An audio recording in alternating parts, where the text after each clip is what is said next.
probably one of the most, in my eyes, deadliest waves in the world.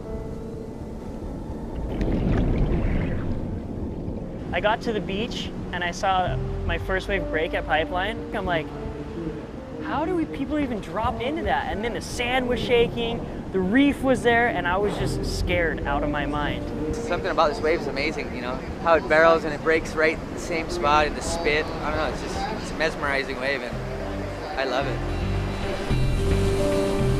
Not only is there caves out there and reef shelves, but there's like these pinnacles, like big pinnacles of reef. Some people say don't go out snorkeling, you'll freak yourself out, or don't go look at it.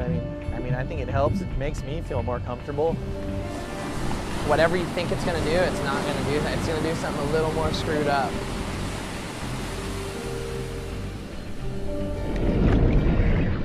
It's a dangerous, scary wave, but if it's going, we're like looking at it and we want to be the first guy out there or whatever, we want to be the first guy out there and the last guy in, and I don't know, there's something weird. It's just like beautiful chaos.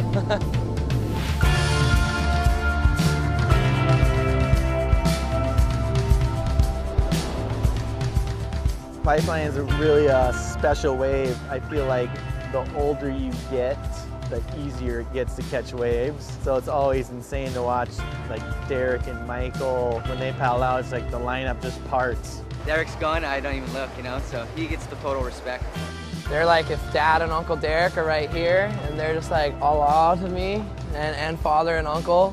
But yeah, Andy and Bruce are right there. I feel like they're almost my dads too. Those guys are like God.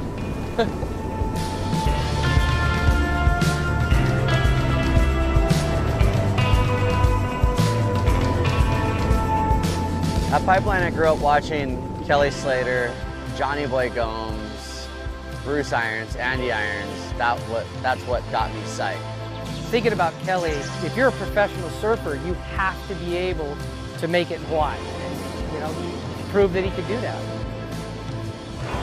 Kelly Slater was for sure a hero. Then he'd be walking down to his heats and I'd like run and tackle his legs and stuff, and he'd give me a noogie, and I'd just be like, yup, noogie from Slater and he's gonna win.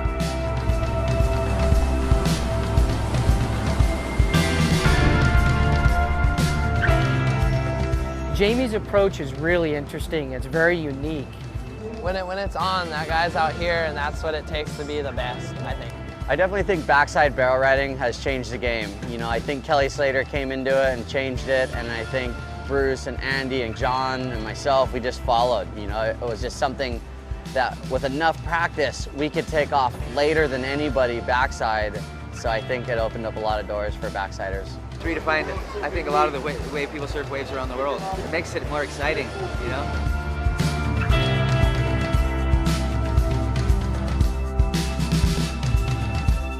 So John was a really cool little product. He just kept getting better and better. One summer he went away and he came back. He got stronger, he got taller, he just started killing it. Then he started wanting all the waves I wanted. It gets better and better every year out there. It's fun to watch, and yeah, he's the man, John.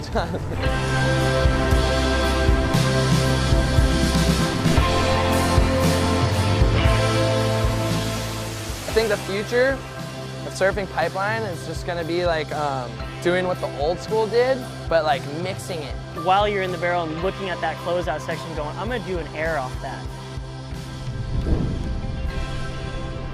It's been a place where I've mentally been beaten and had some of the best moments of my life, and that's the addiction of Pipeline. You never know what you're gonna get served.